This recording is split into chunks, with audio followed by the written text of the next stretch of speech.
Welcome to Sri Ram's IS. This is your mentor Arzu Kakkad, where daily we used to have this session of news analysis. उम्मीद करती हूँ you all are good, things are fine at your place, खुश हो, स्वस्थ हो, preparation अच्छे से चल रही है, कोई टेंशन नहीं है. कोई दिक्कत भी हो, कोई दिक्कत परेशानी किसी भी चीज़ की, तो you can ask me in the comment section related to the queries, any sort of thing that is troubling you in your preparation. ठीक है, पहली बात तो ये. दूसरी बात बहुत ही अच्छी है कि आप लोग कमेंट सेक्शन में बहुत ही अच्छे कमेंट्स दे रहे हो, इवन आंसर्स भी देते हो to the questions that I ask. So well done, thank you for giving such nice comments and even liking these lectures. इसी तरीके से सेशंस को लाइक करते रहो और अपने कमेंट सेक्शन जो है उसमें आप अपने फीडबैक ज़रूर दिया करो. आज का सेशन शुरू करते हैं. These are the articles that we have to cover in a very comprehensive and a detailed manner linking your prelims and mains. आज थोड़ा session mains oriented I would say ज़्यादा है, और प्रीलिम्स ओरिएंटेड भी है ही सही, बट प्रीलिम्स प्लस मेंस का एक कॉम्बिनेशन रहेगा. यहाँ पर लेंथी आर्टिकल्स हैं. ऊपर के दो आर्टिकल्स आपको दिख रहे होंगे जिसमें हम आज बात करेंगे united nations climate, just a second, हाँ, united nations climate ambition submit. कैसी सबमिट है, कहाँ हुई. प्रीलिम्स के लिए तो आपके लिए ये सबमिट के बारे में जानना इम्पॉर्टेंट है, पेरिस एग्रीमेंट के बारे में जानना इम्पॉर्टेंट है, और साथ ही साथ इंडिया के जो कमिटमेंट्स हैं क्लाइमेट को लेके उनके बारे में जानना इम्पॉर्टेंट है. राइट. सो ये मेंस के लिए भी इम्पॉर्टेंट है, प्रीलिम्स के लिए भी इम्पॉर्टेंट है. मेंस के लिए अगर ये सबमिट की बात आती है तो वही एक तो इंडिया के जो क्लाइमेट कमिटमेंट्स हैं वो आपको पता होना चाहिए, और इनका सिग्निफिकेंस पता होना चाहिए, सबमिट का सिग्निफिकेंस. और यूपीएससी ऑलरेडी मेंस में क्वेश्चन पूछ चुकी है, हाईलाइट्स क्या हैं, सबमिट के आउटकम्स क्या आए हैं. राइट. तो वो directly they have asked question. GS paper 2 से भी लिंक करता है, जीएस पेपर 3 से भी लिंक करता है. ठीक है, तो इसके बारे में इन डिटेल पढ़ेंगे. जैसे कि मैं यही बोल रही हूँ, आज के आर्टिकल्स प्रीलिम्स और मेंस दोनों के हैं, और रेदर मेंस से बहुत ज़्यादा लिंक करते हैं. स्टैच्यू ऑफ वननेस ऑफ आदि शंकराचार्य जी कहाँ पर है, न्यूज़ में आ गया है. आदि शंकरा जी के बारे में पढ़ेंगे. फिलॉसफी जिनका ऑप्शनल है वो काफ़ी अच्छे से लिंक कर पाएंगे अबाउट द फिलॉसफी ऑफ आदि शंकराचार्य. आपके जीएस पेपर 1 से भी लिंक करता है, तो विल टॉक अबाउट इट. ये एक एडिटोरियल हिंदू के अंदर आया था, G20 diplomacy and the shifting world order. बहुत ही इम्पॉर्टेंट है प्रीलिम्स के लिए. तो ऑब्वियसली G20 समिट के जो आउटकम रहे वो आपको पता होने चाहिए. राइट. हमने बायोफ्यूल अलायंस की भी बात करी थी, वो ये सारी चीज़ें आपके प्रीलिम्स के लिए इंपॉर्टेंट है. ब्रिक्स की बात करी, African union being the member, उसकी बात करी. राइट. क्वाड, नाटो, ये सब चीज़ें जो हैं आपको इन सभी ऑर्गेनाइजेशंस के बारे में पता होना चाहिए आपके प्रीलिम्स के पॉइंट ऑफ व्यू से. मेंस के पॉइंट ऑफ व्यू से सवाल इसके सबमिट, जो अब इंडिया ने G20 सबमिट, इंडिया के पास प्रेसिडेंसी थी, बहुत से आउटकम्स हैं, तो वो क्या आउटकम्स हैं, करंट स्टेटस इस टाइम पे क्या है वर्ल्ड ऑर्डर का, नैम रेलिवेंस क्या है इस पॉलिसी की, इंडिया के लिए क्या वे फॉरवर्ड बनता है, कैसे वर्ल्ड ऑर्डर शिफ्ट हो रहा है, चाइना का perception. So it's this complete article is talking about that changing world order and challenges because of that China's perception about India's G20 presidency. So we'll talk about it in detail in a very comprehensive manner, linking it with GS paper 2.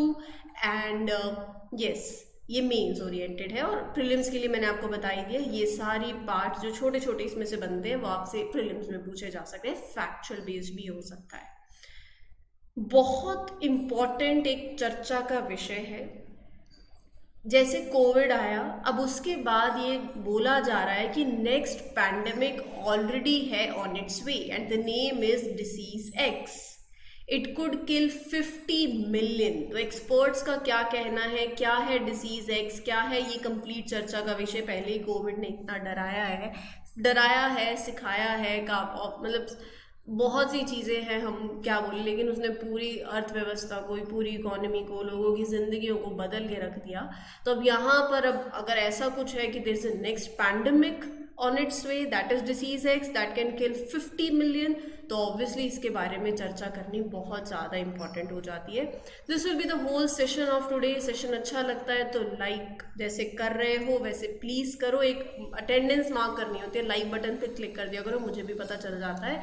और comment section में feedback बहुत ज़्यादा important है that you give, and please make sure that you daily give. जैसे daily का session आपको अच्छा लगता है, जैसा भी हार्डली 1 मिनट लगता है वो करने में, ठीक है. So moving ahead with the first article that is this particular. मतलब सुनने में ही आधी टेंशन आ जाती है ना, टेंशन मत लो, प्रिकॉशंस लेंगे अच्छे से. तो वैसे भी वही बोल रही हूँ कि चीज़ों ने कोविड-19 ने बहुत सिखाया है. तो अभी यहाँ पर एक्सपर्ट्स जो हैं दे आर वरीड दैट कोविड-19 सिर्फ एक स्टार्ट है of even worse pandemics. Dame Kate Bingham, मैं बताऊंगी कौन है ये, हेल्थ एक्सपर्ट है, who led the UK's efforts to get COVID-19 vaccines, says that the next one could be even more dangerous. Who chaired UK's vaccine task force, Dame Kate Bingham, issued a grim warning कि अगला pandemic जो है वो at least 50 million lives it could take. They are claiming that, emphasising कि ये बहुत ज़्यादा Covid से भी आगे जा सकता है. That the world has been fortunate कि कोविड-19 was not more lethal, right. WHO ने भी यहाँ पर, ऑब्वियसली मैं WHO की भी बात करूंगी, कॉल्स दिस फ्यूचर थ्रेट. देखो डिसीज एक्स इसका नाम क्यों है, क्योंकि this X can be anything.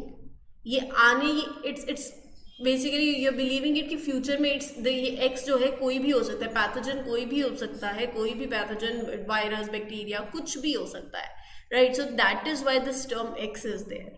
So WHO calls this future threat disease X. ये भी अपने प्रायोरिटी लिस्ट में उन्होंने डाल दिया, and they believe that it might already be on its way. कोविड-19 जो स्टार्ट हुआ था इसने according to WHO world wide it has taken nearly 7 million lives of people globally. तो यहाँ पर ये तो 50 मिलियन लाइव्स की बात हो रही है. सो इसीलिए इसको और ज़्यादा डेडली बताया जा रहा है एज कम्पेयर टू कोविड-19, ये कि आने वाले टाइम में ऐसा कोई डिसीज, मतलब एक पैंडमिक हो सकता है जिसके लिए हमें प्रिपेयर रहना चाहिए.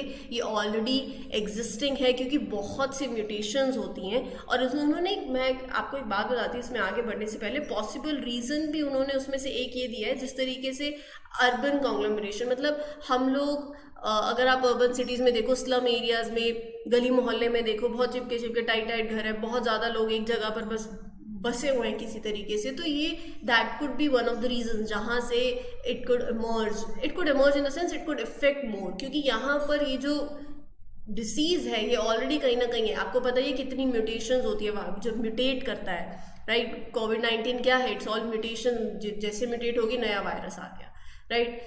तो ये बात है. Rather than rural areas, urban areas में बहुत ज़्यादा इफेक्ट करता है.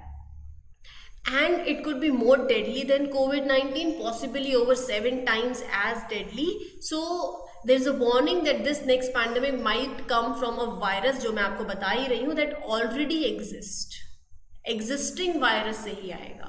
So imagine disease X is as infectious as measles with the fatality rate of Ebola which is 67%. measles बहुत तेजी से फैलता है and Ebola में death rate, fatality rate बहुत ज़्यादा है. तो it could be like that, which is very dangerous. And disease X is spreading and eventually someone will start feeling sick. Scientists in UK, they are already working on making a vaccine to protect people from this unknown, unidentified disease X. Now, what is this disease X? As I was mentioning, that this is a term that is used to describe potential future disease. A disease that can be from any pathogen X, right? X. And it will be very dangerous for the people all around the world.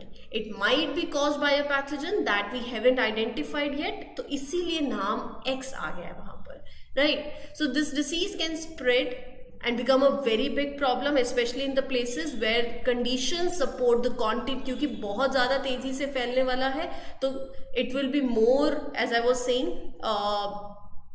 it will be more big problem for all those places where that condition is there that support this continuous transmission. और वो क्या है? Urban areas में जब घर बहुत पास पास होते हैं, लोग ऐसे स्लम एरियाज में हैं, राइट? तो वहाँ पर I hope things are making sense to you. देखो प्रिवेंशन है. Dr. Rastogi is an expert saying that we need to be really very careful. We need to keep a close watch for these new and returning dangerous diseases. And यहाँ पर देखो prevention यही है. कोविड-19 से क्या सीखा है, वही है यहाँ पर. इट्स वेरी क्रूशियल कि आप जैसे आप ट्रैवल करते हो तो ट्रैवलिंग के टाइम पे भी इट्स वेरी इंपॉर्टेंट कि screening the people at airports वो हो, प्रॉपर हो, ज़्यादा हो, to catch that disease. One important step is stopping the travelling quickly. Stop वो तो ऑब्वियसली बहुत बात की बात रहेगी, लेकिन दीज ऑल एक्शंस जो हो रहे हैं, चाहे ये डिसीज स्प्रेड होना हो, it is bio terrorism, right? So these actions include creating and following worldwide rules to control the spreading of disease. Terrorism सिर्फ सामने वाले ने 2 बंदूकें ली और लगा दी, बस ये टेररिज्म नहीं है. टेररिज्म के अलग अलग फॉर्म्स हैं. अब एवरीथिंग, मतलब this is one example of bioterrorism, COVID-19 and such disease. So it's crucial for the leaders, for the scientists, for the disease experts and others around the world कि साथ में काम करें, स्टडी करें, इसको कंट्रोल करें and to fight it. obviously vaccine के लिए अभी से ही प्रिपेयर हो जाओ. Vaccines can prevent this disease. First aid होनी चाहिए for those affected. We need to keep studying. We need to improve कि how we can prevent these types of diseases in the first place only. COVID-19 से ये सब सीखा है, right? So that is the thing. We need to figure out which diseases are more risky. We need to plan according to that. We need to deal with them accordingly, right? So ये एक चर्चा का विषय था जो मैंने आपके साथ शेयर कर दिया है. Now moving ahead with the other article जो आपके मेंस के लिए इंपॉर्टेंट है, जहां पर हम थोड़ी सी G20 समिट के आउटकम्स की बात करेंगे. G20 समिट बड़ी मीटिंग हुई दिल्ली में अभी. India did really well. They managed to get everyone to agree on almost 100 important topics, जो कि which was very मतलब quite impressive. The meeting showed what leaders or people around the world hope for, what they want. बहुत सी चीज़ों पे बातें हुई. Energy, disapproving of terrorism, climate की problems और improving international bankings, how you can make lifestyle that is pro planet, right? And digital system पे बातें हुई हैं, डिजिटल इंफ्रास्ट्रक्चर पे बातें हुई हैं. इंडिया का कंट्रीब्यूशन यहाँ पर दिखाया गया है यूपीआई के रिगार्डिंग. सो ये सारी ओवरऑल G20 मीटिंग ने फोकस किया है on finding solutions together and supporting the idea of unity, supporting the idea of cooperation. Just like prime minister Narendra Modi's idea क्या था? 1 earth, 1 family, 1 future, right? So यहाँ पर G20 समिट के outcomes क्या थे? African union is now a part of G20, joining as a member from this year. India के presidency के time पे ये होना अपने आप में ऑब्वियसली बहुत अच्छी बात है. दूसरा, न्यू दिल्लीज लीडर्स डिक्लेरेशन, जो कि अभी मैंने आपको बताया, it has been signed by the countries head as per which inclusive growth will be emphasised, right? This means that they want economic growth जो हर किसी को बेनिफिट करे, not just few, right? फिर उसके बाद कॉरिडोर. कौन सा corridor? India, middle east, Europe economic corridor.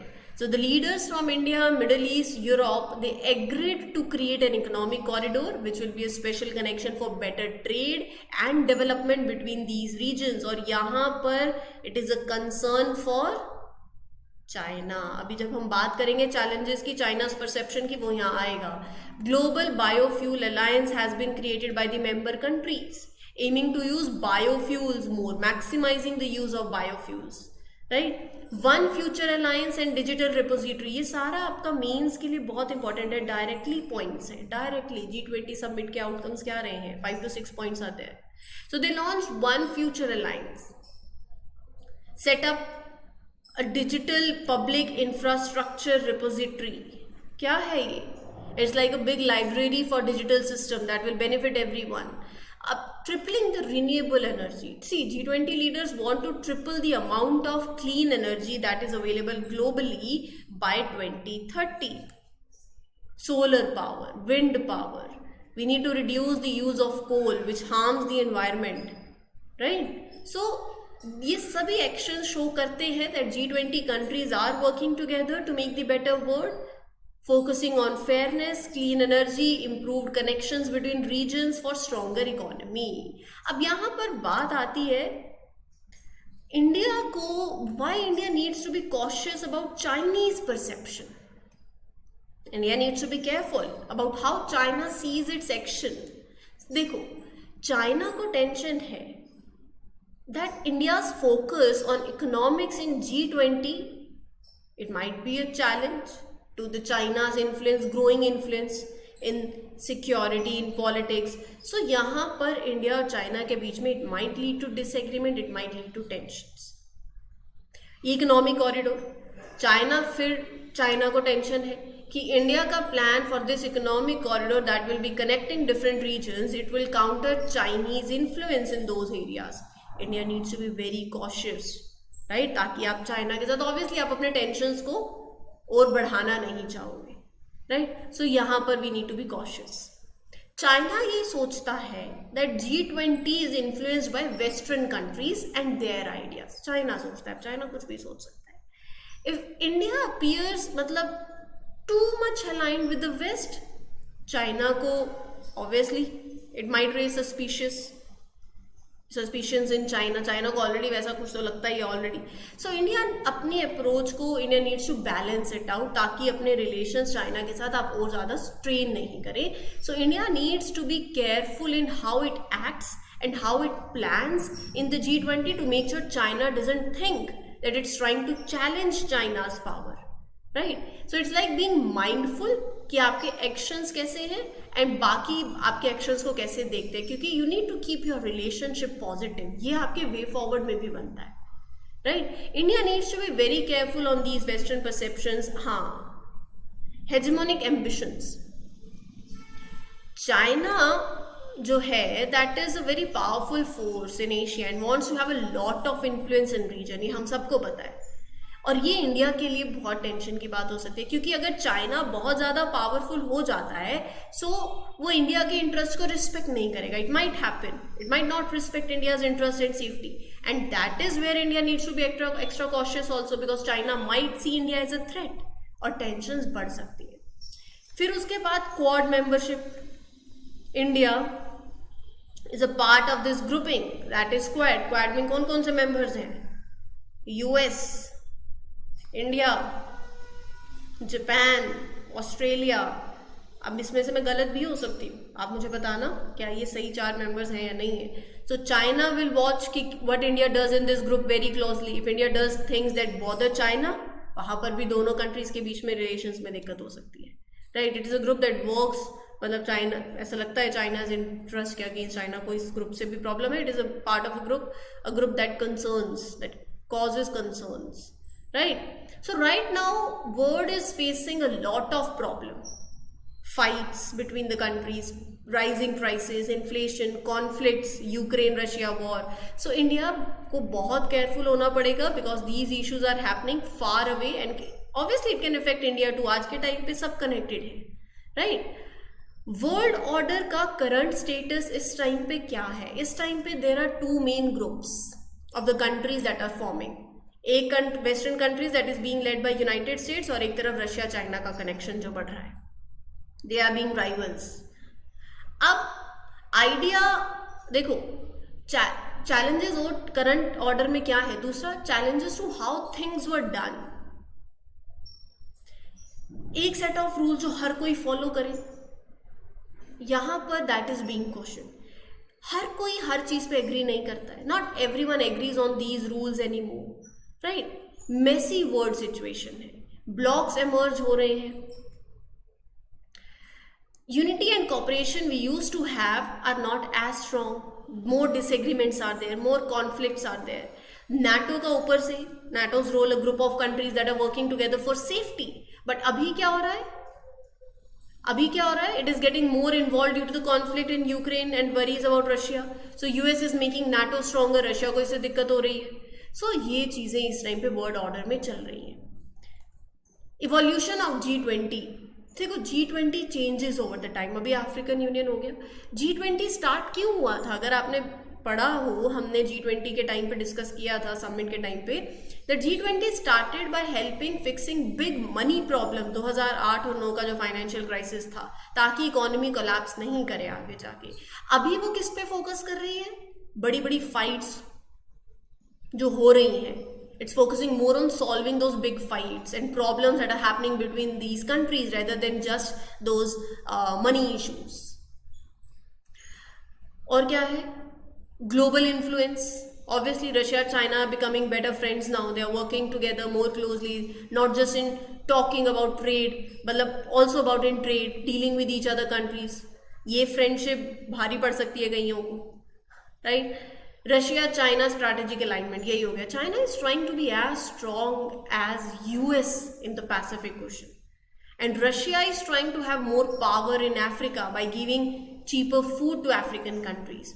तो ये शो करता है कि आज के टाइम पे बड़ी बड़ी countries are trying to have influence, trying to have control in the places जो पहले नहीं था, वहां पर कंट्रोल। इस सबके बीच में has NAM lost it relevance? Non alignment, non alignment क्या है? मतलब आप बड़े बड़े अलायंसेस को, बड़े बड़े ग्रुप्स को ज्वाइन नहीं करना चाहते हो, जो कोल्ड वॉर के टाइम पे था, when countries had to choose sides. It's about staying independent, not being part of any major power team. Now it's getting harder for the countries to stay neutral. नई groups आ गए, BRICS, they are getting involve in the global politics. So यहाँ पर it is making tough for the countries to stick to be non aligned. Right? Are you getting my point? So it's not easy to say stay completely neutral now. So being non-aligned used to give countries like India very bigger say, ना हम इधर ना हम उधर, independent है। But अभी ये जो नई groupings हो रही है, नई power shift हो रही है, it's very hard for them to make an impact on important events in the world जब आप non-alignment की बात करते हो। So last but not the least, India कैसे इस सिचुएशन को हैंडल करे? ये जो मैंने जितनी भी बातें आपके साथ डिस्कस करी हैं आज, it might take time but it is very very important. आपके मेंस के लिए बहुत ज़्यादा इंपॉर्टेंट है। India should make friends with lots of different countries, make friendly relations. US, Russia, Japan, European countries, they all can help. It's like a big group of friends. India should be actively involve in world discussions, help solve the world problems, good helper आप ऐसे लगा सकते हो। India can do this in groups like अभी G20 में। India should trade and work closely with many countries, specially in south east Asia, Africa, Latin America, right? By making friends and helping others, India should still be its own boss. India should make decisions that are best for itself and you should not rely too much on others also. एक दोस्त पे कभी भी मतलब पूरा वो मत हो, लीन मत हो जाओ, right? So this way India can stay flexible also and decide what's good for its own country, right? India needs to make sure कि उसका defense, safety, security, they all are strong by investing in military, working closely with the friendly countries. You should be the part of different discussions. You should be a part of different groups, right? To decide क्या क्या important rules होंगे, what can be the plans for the world. आप दूसरे देशों में भी invest कर सकते हो and help other countries improve their infrastructure also, right? So that is the scenario. Now moving ahead with the other article, that is your United Nations Climate Ambition Summit that was held in United Nations headquarters, New York, 20th September को, aim to accelerate the climate action as a prelude to COP28 to UNFCCC. UPSC ने mains में directly सवाल पूछा था 2021 में। Major outcomes of 26th session of COP2 UNFCCC, commitments made by India in this conference. ऐसे ही सवाल यहाँ से भी बन सकता है, मेंस के लिए बहुत ज़्यादा इम्पोर्टेंट। 2021 में यूपीएससी ने सवाल पूछा था COP26 के आउटकम से और उसका इंडिया के जो कमिटमेंट्स हैं उससे, right? So this way it becomes very important. Now let's discuss this summit. Start करें। अभी as far as this climate ambition summit is concerned, एक इंटरनेशनल इवेंट है जो ऑब्वियसली क्लाइमेट चेंज के इशू को, प्रेसिंग इशू को address करने के लिए है. यहाँ पर they discuss what actions that are actually being taken, not just promising, मैंने वादा किया निभाया नहीं, जो वादा किया वो निभाना पड़ेगा, है ना. तो ये है, it's like a meeting to show what they really doing, what you all are really doing, not making the world cleaner, safer. आप एक्चुअल में क्या कर रहे हो और आपने प्रॉमिस क्या किया था. So it is important because it's all about doing real things to stop the earth from getting too hot, right? The main goal is to follow the Paris Agreement. हालांकि इसके लिए हमें जो स्पेस से हम चल रहे हैं उसको अपने को 3 टाइम 4 टाइम्स करना पड़ेगा ताकि टेम्परेचर राइज नहीं हो, didn't get too much warmer, not more than 1.5 degree Celsius. So से तो क्रॉस कर ही जाएंगे जिस हिसाब से चल रहे हैं. ना many countries were there to talk about when what they are doing to fight the climate change. अब उसमें कौन किस ने पार्टिसिपेट किया? Total of 34 states, 7 institutions, Sri Lanka, Nepal, Pakistan, Germany, France, Canada also addressed. क्या क्राइटेरिया है for participation? Countries were required to present the updated pre-2030 आपके देशों के क्या क्या nationally determined contributions हैं, आपको वो यहाँ पर अपडेट करना पड़ेगा. Countries needed to talk about what they plan to do before 2030 to fight climate change, right? Net zero targets, commitments to no new coal, oil and gas projects. So they had to promise not to build any new projects that create pollution like coal, oil, gas factories. Instead, they should have plans to use more clean energy sources. Support the Green Climate Fund. Countries were urged to share their plans and encouraged to promise to give money to this special fund that helps in fighting climate change and supporting the vulnerable places, right? तो यहाँ पर इस summit के highlights क्या हैं? Brazil pledged to reinstate its original 2015 climate goals, emphasizing need for more ambitious measures. Nepal ने M किया है for net zero emissions by 2045, पहले था 2050. थाईलैंड ने टारगेट किया है नेट जीरो बाय 2050. सो सबने वही पार्टिसिपेशन का क्राइटेरिया यही था ना. पोर्तुगल सेट गोल 2045 तक का. जितने भी G20 गवर्नमेंट्स हैं all were asked to commit to presenting more ambitious NDCs featuring absolutely emission cuts by 2025. So the summit talked about a lot about being fair to the people, to the places that are suffering the most because of the climate change. वो होता है climate justice, right? They want to make sure that these communities get treated fairly जहाँ पर ज़्यादा effect हो रहे हैं. Canada said it will create rules to limit the pollution from oil and gas. European Union said we should pay a bit of money whenever we make pollution to encourage everyone to pollute less. Germany plans to help businesses pollute less. So that is the scenario. So यहाँ पर जैसे G20 जो biggest economies है in the world, they have promised or they make better promises to cut the pollution by 2025. तो ये Canada ने क्या announcement करी, यूरोपियन यूनियन ने क्या अनाउंसमेंट करी, जर्मनी ने भी aiming to decarbonise the industrial sector. So that is the scenario. India के क्लाइमेट कमिटमेंट सबको पता है.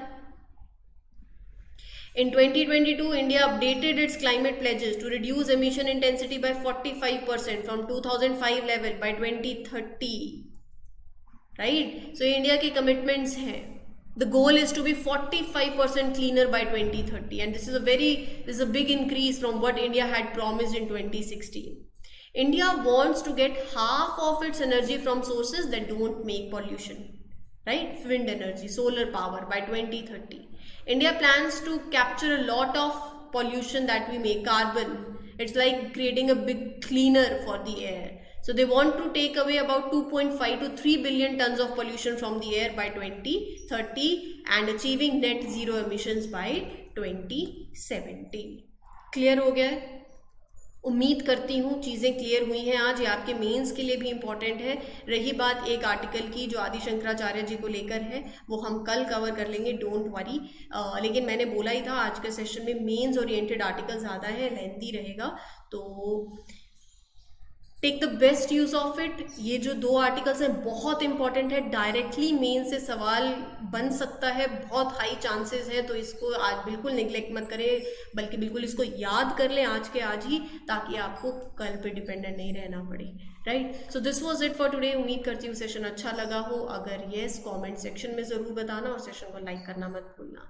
This is your mentor Aarsu Kakkar signing off for today. Happy learning everyone, all the best, thank you, take care.